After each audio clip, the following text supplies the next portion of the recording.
Hello everyone and welcome back. So in this video I want to do a quick walkthrough of the curriculum and talk about what to expect from this course. This course explains the concepts from basic to advanced, so it's advisable not to miss any section before going to the next section. The very first section is introductory section, in which I explain the basic contents such as what is algorithm, what is data structure and why we need them. And the next section is called recursion, which is a really important stuff, and this is used in many algorithms. So it's very important to learn it before diving into deep data structures and algorithms, because it comes up late on in many of our algorithms. So there are lots of interview questions about recursion, and the main ones are explained in cracking recursion interview question section, which is our next section. Then the next topic is big O notation. It's a way of describing and talking about the performance of efficiency of code. So we use this section all the time, so definitely do not skip that.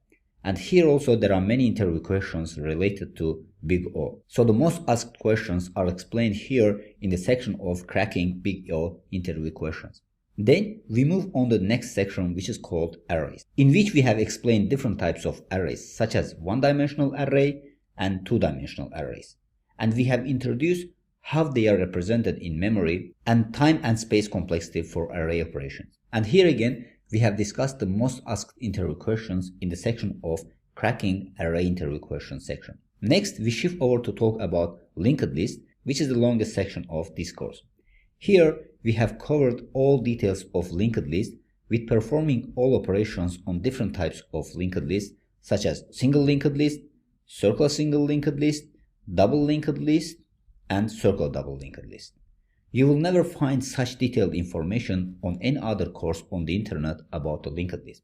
Additionally, we have explained famous interview questions about linked list in separate section. Then we move on to two more additional data structures, which are stacks and queues. These are very commonly used data structures. So here also the most common interview questions we have talked about stack and queue over here. Then from here we start another very detailed section which describes whole tree data structures, in which we include binary tree and the main concepts of binary tree such as pre-order traversal, in-order traversal, level order traversal, and post-order traversal. So here again, we recall the things like big O notation and recursion in this section.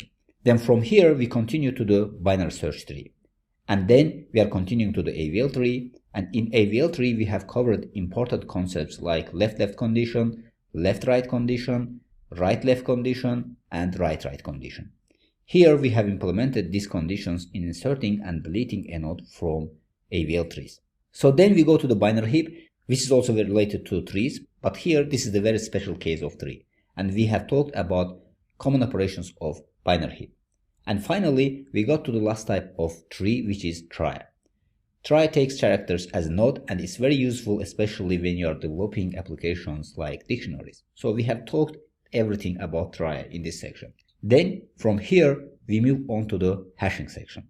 So here we have implemented various types of hashing like linear hashing and quadratic hashing. So from here we get to the second section of the course. Up until this point it has been about sort of stepping stones, recursion, big O notation, and different types of data structures that can be used in different types of algorithms. So from this slide until the end of this course we will talk about different types of algorithms which are very essential concepts of computer science. From here, we move on to the sorting algorithms, in which we will learn 7 different types of sorting algorithms. We start with bubble sort, which is often considered the easiest or one of the easiest. Then we move on to the selection sort, then insertion sort, and those three from little group of sorting, intermediate and elementary sorting algorithms. Then we move on to the bucket sort, the merge sort, and then quick sort. And here, these all algorithms involve recursion and big O notation. So here again, it's very important not to skip big O and recursion sections before coming to this section over here. Then we finish up this section with heap sort over here. Then from here, we continue to describe search algorithms like linear search and binaries. Then we continue from here another detailed section which is called graph algorithms. So this is something a lot of people are intimidated by. So here, first we start explain graph data structures, then we show how to implement these graph data structures in Java. Then we continue to implement graph algorithms like breadth-first search, depth-first search in graph traversal. Then we continue to find the topological sort for a given graph over here. Then from here we continue to solve problems like single source shortest path and all pair shortest path problems. So we solve these problems using 4 different algorithms such as breadth-first search algorithm, Dijkstra's algorithm, Bellman-Ford algorithm, and Floyd-Warshall algorithm. And we will also talk why we cannot use depth-first search algorithm for these problems over here. Then from here, we continue to the minimum spanning tree, which is a special type of graph, and we will solve this problem using 2 different algorithms like Prim's algorithm and Kruskal algorithm. Then with this, we conclude the graph section and we move on to the next section, which is called grid algorithm. So here we talk about which algorithms use grid approach and how to solve problems like activity selection problem and coin change problem and fractional knapsack problem using grid approach. Then the next section is divide and conquer algorithms. Here we talk about main properties of divide and conquer and how can we identify and solve problems using divide and conquer approach.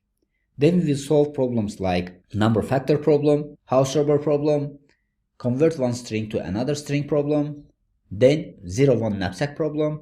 Then we are going to continue to the longest common subsequence problem. Then the next problem is longest palindromic subsequence problem. Then at the end, we are going to solve minimum cost path problem. Then from here, we are going to continue another section, which is dynamic programming. I know many people are curious about learning dynamic programming. And here, we will talk about main properties of dynamic programming, such as optimal substructure problem and overlapping subproblems property. Then we will learn 2 methods of dynamic programming, which is top-down with memoization and bottom-up with tabulation. And I will show you 4 steps to convert divide and conquer algorithm to dynamic programming algorithm. Then we will continue to learn common problems that can be solved using dynamic programming, such as number factor problem, house robber problem, convert one string to another string problem, and 0 knapsack problem. So these problems that we mentioned over here are also solved using divide and conquer approach, and by using the 4 steps to convert these problems to the dynamic programming algorithm, we are going to implement same approach over here. Then after this section, I have created challenging dynamic programming exercises section for those who like pain and misery, because these are very quite hard problems. Then we have created a section which is called a recipe for problem solving, in which you will learn how to solve any given programming problem during the interview process in 5 steps. Then finally, you will reach the Wild West section, which includes coding exercises for all topics that we have explained in this course. So that's where we finish up this course. But this is not the end, because I am in process of recording new sections based on your requirements, and more sections are about to come. I know that this is a very long introductory video, but the course is very detailed, so I tried to form an idea of what you will get in this course. So hopefully you will enjoy the course. So see you in the course.